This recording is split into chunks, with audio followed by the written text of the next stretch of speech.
আমি তোমাদেরকে নিয়ে এসেছি সন্তানের পর্বতের লৌহ বাসর ঘরে। কিন্তু জানো পিতা, জানো আমার যে মন বলে না গো, কিন্তু আমাকে ছেড়ে দিয়ে নিশ্চিত লৌহ বাসর ঘরে একটা নিশি থাকে দিয়া বাবা। লক্ষ লক্ষ সরল মুদ্র বই করে আমি সর্ববেদ প্রদান হইতে তাতে তোমার ভয়ের কোনো কারণ নেই। তোমরা থাকবে বাসনের ভেতরে দুইজন, তোমার লক্ষ লক্ষ ভয়ে থাকবে তোমার বাসনের চারিপাশে। আমি সেই সন্তানকে হস্তির বিধে থেকে সন্তানের পর্বতে বাসনের চারিপাশে তাহলে বিলম্ব নেই, বিলম্ব নেই। এই রূপনামে বাসনের গোপাত ধসিয়ে দিলাম। জানি না জানি পিতার অঙ্গীকার পালন করা হচ্ছে পুত্রের কর্তব্য। ধন্যবাদ। আজ তোমার অঙ্গীকার আমি পালন করবো, কিন্তু জানো পিতা, জানো পিতার অঙ্গীকার যেমন পালন করেছিল শ্রীরামচন্দ্র পরশুরাম, পিতার আজ্ঞা পালন করেছিল পরশুরাম। পিতার আজ্ঞার জন্য নিজের গর্ভধারণের জননী মণ্ডছিদন করেছিল। পিতার অঙ্গীকার পালন করেছিল রাবণের পুত্র মহিরাব। অবশেষে জানগতিতে জানো অনুমতির হাতে তার হলো কঠিন জীবন। পিতার অঙ্গীকার পালন করেছিল প্রভু রামচন্দ্র। 14 বছরে জন্ম করেছিল বনবাসে।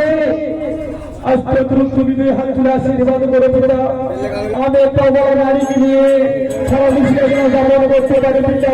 তুমি এইটুকু তুমি আমাকে আশীর্বাদ করো। এই হাত তুলে আমি তোমার আশীর্বাদ করি। আমার কথা দিচ্ছি আজ মাত্র নিশ্চিত ধাপন করে লৌহ বাসর ঘরে কাল সূর্য উদয় হয়ে আমি কথা দিচ্ছি আর এই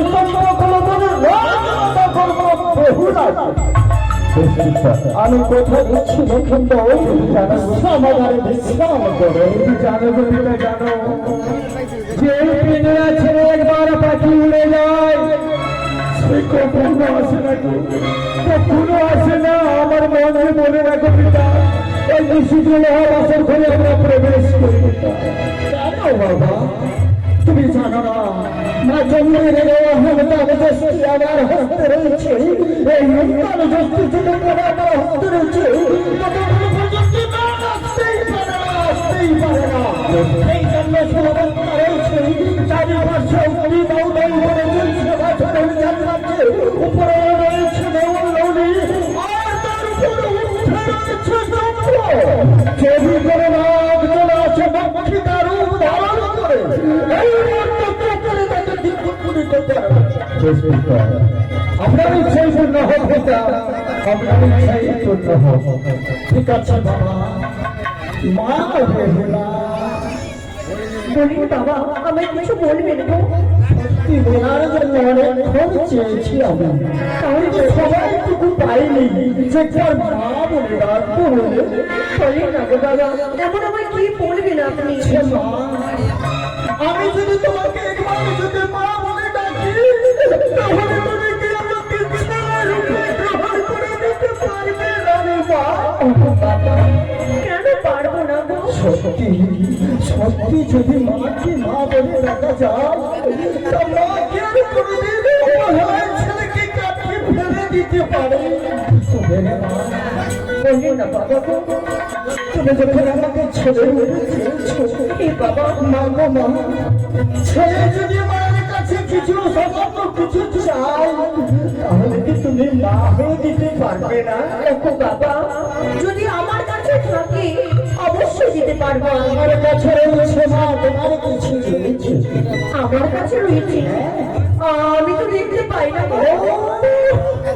তোমার কাছে অমূল্য অমূল্য সম্পদ রয়েছে। সে অমূল্য সম্পদ যে রত্ন, সেই রত্নটুকু আমি চাইবো রে মা। তুমি বুঝতে পারো না? আমি বুঝতে পারি না। সত্যি বলেছ মা, সত্যি বলেছ। মা গো, বলে বাবা, আমি তোমার কাছে ছিল মূল্য চাইছি। এমন কি বলছো? শুধুমাত্র মা, তুমি তোমার এই অধম সন্তানকে নিজের মতো আমার মুখের কেটে আর নিজে থেকে বাঁচিয়ে রাখতে পারো। আমি তোমাকে কথা দিচ্ছি না, কাল সূর্য উদয় হলে তোমাকে রাজমাতা করিয়ে দিয়ে আমি ব্রহ্মচারী হয়ে চলে যাবো। বাবা, এই সামান্য কথার জন্য আমায় এত কথা বললে? বাবা গো, আমি এই বাসাঘরের সম্মুখে কথা দিলাম আপনাকে, আমি সারাটা নিশি ঝেঁকে কাটাবো, নিশি প্রভাত হলে আপনার সন্তানকে আপনার হস্তে আমি তুলে দেবো। ঠিক আছে মা, শুধুমাত্র আওয়াজ নিচে তুমি যদি যেতে কাটাও, তাহলে ওই বিচক্ষণী করে ওই বিক্রয় করে দিতে পারো না। এই মুহূর্তে আমি গৌরীকে অক্ষয় বসবো, অক্ষয় সন্তুষ্ট করবো। তারপরে আমি হরিবাণীকে ডাকবো।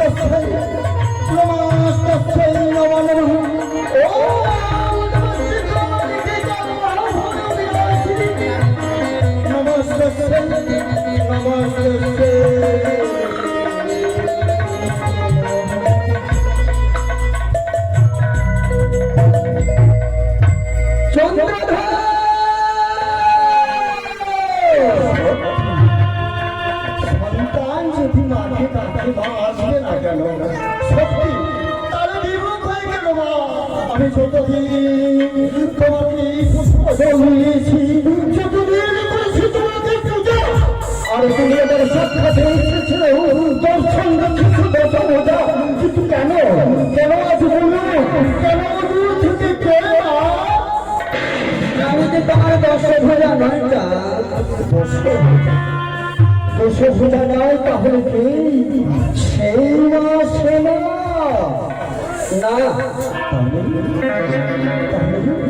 তাহলে কি কালী কি সেই মা সরস্বতী? আমি সরস্বতীও নয়, সরস্বতী নয়, তাহলে সত্যি সত্যি বুঝতে পারলাম গৃহলক্ষ্মী। তাহলে কি মা সেই গৃহলক্ষ্মী?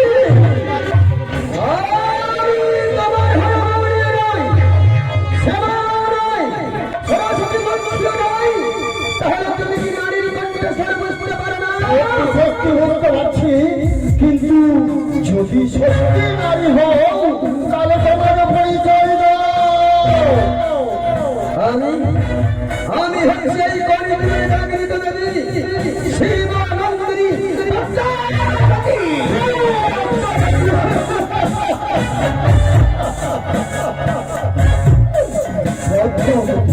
তাহলে তুমি এখানে কি করতে এসেছো?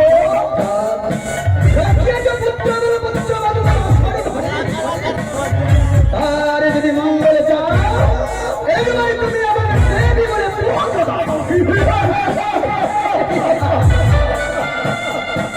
তুমি দেবী? তাহলে তুমি কি খাও? আমি দেবী হয়ে খাই।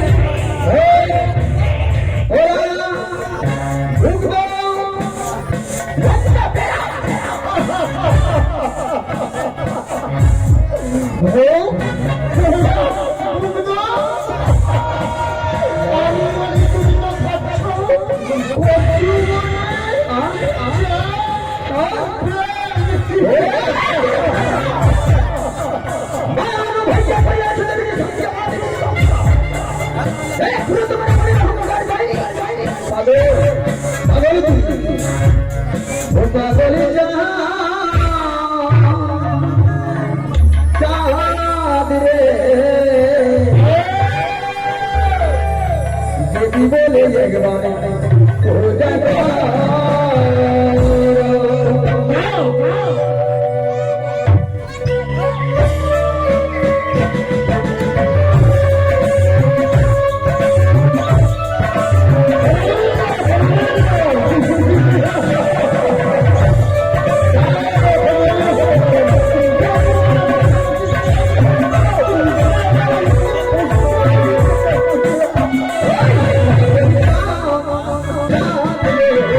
যদি